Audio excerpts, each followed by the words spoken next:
آخر لفظ عربی کا ہے تو اللہ کو کیا موت پڑ رہی تھی آخر لفظ یوز کرتے ہوئے. وہ اور خاتم لفظ بھی عربی کا ہے تو حالانکہ آخر لفظ دوسری جگہ استعمال ہوا ہے قرآن میں, تو وہ آخر ہی استعمال کر دیتا, سیدھی سیدھی بات پہنچا. میں اتنا بھی ڈسکاؤنٹ دے دیتا ہوں ان سب مسلمانوں کو کہ چلو ٹھیک ہے کہ یہ ٹرانسلیشن کی یا کمپائلیشن کی غلطی ہو سکتی ہے, لیکن ایٹ لیسٹ اتنا تو مانو کہ it's a bad choice of words, غلط لفظ چوز کیے لکھنے والے نے, اتنا تو مانو کہ اس کے پاس اچھے لفظ نہیں تھے. اب اچھا یہاں پر علی صاحب آپ ذرا غور کیجئے کہ مسلمانوں کے نزدیک یہ ختم نبوت کا عقیدہ اتنی اہمیت کا ہے, تو اتنی اہمیت والے عقیدے کو قرآن صرف اور صرف ایک جگہ بیان کر رہا ہے, وہ بھی اتنی ایمبیگوٹی کے ساتھ. جی سب سے پہلی بات تو وہاں پر آخری کا کوئی لفظ استعمال نہیں کیا, وہاں خاتم کہا, خاتم نہیں کہا, خاتم کہا ہے. یس آپ سمجھ رہے نا, خاتم کہتے ہیں انگوٹھی کو یا مہر کو. اب یہ ظاہر بات ہے مسلمانوں نے جب عقیدوں کو گھڑنا شروع کیا تو انہوں نے لفافہ گھڑا, لفافے میں ایک لیٹر لکھا, اس کے بعد لفافے کو جو ہے وہ کسی جو ہے کوئی گوند سے اس طرح چپکایا, اس کے بعد اس پر ایک جو ہے مہر لگائی. یہ سارے عقیدے مسلمانوں کے من گھڑت ہیں. قرآن کے متن سے مسلمانوں کے ان عقیدوں کا کوئی تعلق نہیں ہے, کچھ بھی تعلق نہیں ہے. قرآن خاموش ہے اہم بہت. عقیدے کے یہ ابھی بارے بھائی میں جو قرآن صرف ایک جگہ کہہ رہا ہے, وہ بھی اتنے یہ ابہام کے اتنی ساتھ. زیادہ ہمیں جو اس میں ایکسپلینیشن دے رہے تھے سارے مل کے نماز کے اوپر کہ اتنی نماز کے بعد اقبال بھائی آپ کے پاس آپ نے شاید یوٹیوب بھی کھولا ہوا ہے, صاحب آپ ذرا میوٹ کیجئے, آپ کے پاس سے تو آ رہا ہے کہ اتنی یہ رفع دین کے ساتھ نماز پڑھ لو تو بھی ٹھیک ہے, رفع دین کے بغیر نماز پڑھ لو تو بھی ٹھیک ہے. اور کہاں ہیں یہ باتیں, کہاں سے آئی ہیں بھائی؟ یہ رکعتیں 17 رکعتیں کس نے بتائی ہیں؟ 17 رکعتیں کہاں سے آئی ہیں 17 رکعتیں؟ یہ جی ہاں, یہ سنت کیا ہے, سنت متواترہ کیا ہے, سنت نبوی کیا ہے, حدیث نبوی کیا ہے, اطاعت نبوی کیا ہے, قرآن نہیں جانتا بھائی. اور چھوٹے چھوٹے قرآن نہ سوال ہیں جانتا ہے نہ جی, پہچانتا ہے. جی ہاں, چھوٹے چھوٹے سوال ہیں. سچوالا جی نبی سنت پڑھتے تھے, اور پڑھتے تھے تو کس کی پڑھتے تھے؟ اور جب نبی سنت نہیں پڑھتے تھے تو تم کیوں پڑھتے ہو؟ مطلب سنت اس کو کہتے ہیں نا جو نبی نے کام کیا. تو جب ایک نبی اگر کرتا تھا تو وہ کس کی سنت پڑھتا تھا, اور اگر وہ نہیں پڑھتا تھا تو پھر وہ جو چیز کرتا ہی نہیں تھا وہ سنت کیسے بن گئی؟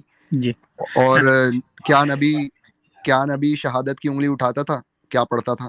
جی آپ کو علی صاحب یہ سن کے تعجب ہوگا کہ اسلامی تاریخ کے مطابق نبی نے کبھی تراویح نہیں پڑھی, اور جی آج ساری دنیا میں مسلمان جو ہیں مرے پڑتے ہیں تراویح پڑھنے کے لیے, پاؤں سوج جاتے ہیں. ارے برطانوی جی آپ یہ دیکھیں, ایون یہ کہ نہیں پڑھی, بلکہ میں اب آپ کو 2 حدیثیں کنیکٹ کر کے سناتا ہوں. ایک حدیث ہے کہ اپنا لو اس چیز کو, ہر اس چیز کو جو تمہارا نبی تمہیں دے, اور اس چیز کو رد کر دو جو تمہارا نبی تمہیں چھوڑنے کے لیے کہہ دے. اور یہ جو تراویح والا واقعہ ہے کہ نبی تو بہت لمبی نمازیں پڑھتے تھے, انہوں نے جیسے ہی یہ چیز نوٹس کی کہ مسجد نبوی کے اندر لوگ ان کے پیچھے کھڑا ہونا شروع ہو گئے ہیں, انہوں نے اس وقت وہ چیز ترک کر دی.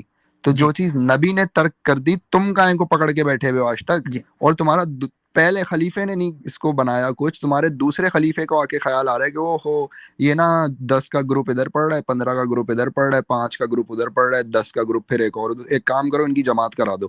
مطلب یہ تمہارا دوسرا خلیفہ آ کے ایک چیز ایک ایڈ کر رہا ہے مذہب کے اندر, بدعت کر رہا ہے, اور اس کو تم اتنے اس سے پکڑ کے بیٹھے ہوئے ہو کہ اس کے بغیر تمہارے رمضان ہی کمپلیٹ نہیں ہوتے ہیں. تم پاگل ہو. مطلب جو چیز نبی نے ترک کر دی تم ابھی تک پکڑ کے بیٹھے ہو ایک بدعت کو.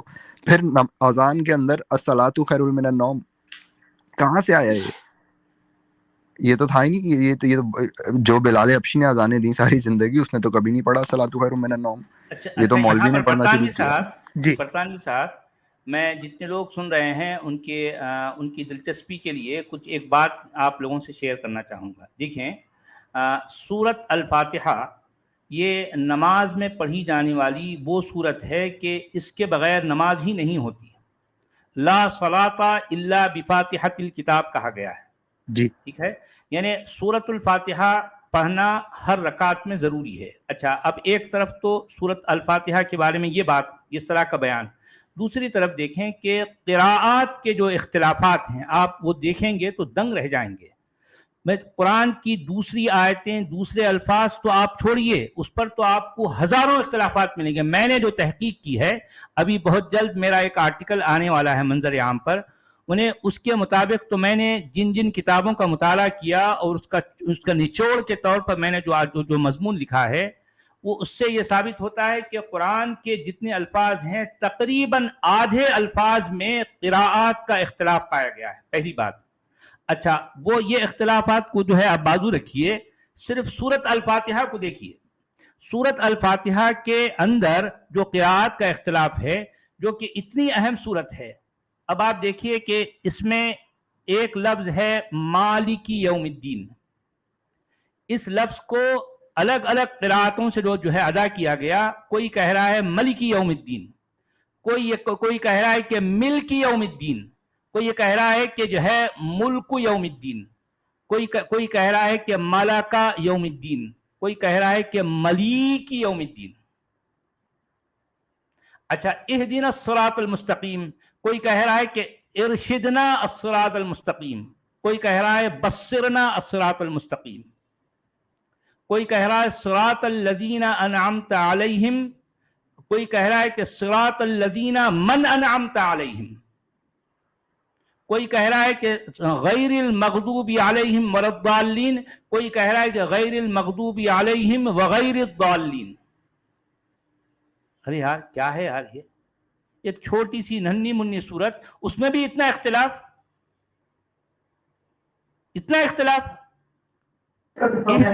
بصرنا ارشدنا میں جو ہے زمین آسمان کا فرق ہے معنی میں. ملکی، مالکی، ملکی، ملکو، ملکہ، ملیک میں زمین آسمان کا فرق ہے معنی. مطلب بھی بالکل بدل جاتا اس کا، بالکل بدل جاتا. جی ہاں. یعنی ملک کہتے ہیں بادشاہ کو، اور مالک کہتے ہیں ماسٹر کو، یہ جو جس چیز کا مالک ہے، جس چیز کا اونر ہے. اب یہ بتائیے کہ اللہ جو ہے اونر ہے یا بادشاہ ہے؟ اگر اللہ بادشاہ ہے تو وہ اونر نہیں ہے. آپ سمجھ رہے ہیں؟ جی. مالک یوم الدین معنی الگ ہو گئے، ملک یوم الدین مالک معنی الگ ہو گئے، ملیک یوم الدین معنی الگ ہو گئے، صراط الذین من انعمت علیہم معنی الگ ہو گئے، صراط الذین انعمت علیہم اس کے معنی الگ ہو گئے. آپ سوچئے کیا اختلافات ہیں. یعنی ایسے اختلافات سے بھرا ہوا قرآن جس کے بارے میں یہ دعویٰ ہے کہ اللہ نے اس کی حفاظت کی. کیا حفاظت کی بھائی؟ الف لام میم غلبت الروم وہم من بعد غلبہم سیغلبون. اور ایک اور روایت ہے جس میں کہا گیا ہے کہ الف لام میم غلبت الروم وہم من بعد غلبہم سیغلبون. یعنی اس میں معنی بالکل الٹ ہو جاتے ہیں. جی. یعنی غلبت روم کا مطلب یہ ہے کہ روم کو ڈیفیٹ ہو گئی. روم جو ہے نا، وہ جو ملک روم ہے، جو جس علاقے کو روم کہا گیا ہے قرآن میں، وہ اس کو شکست ہو گئی، اس کو ڈیفیٹ ہو گئی. اور کچھ عرصے بعد وہ پھر جو ہے کیا ہوں گے، ان کو وکٹری ہو جائے گی.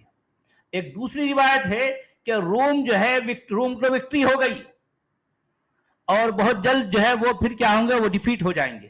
ارے یار کیا بات ہے یار، یہ معاملہ بالکل الٹ، معنی بالکل الٹ.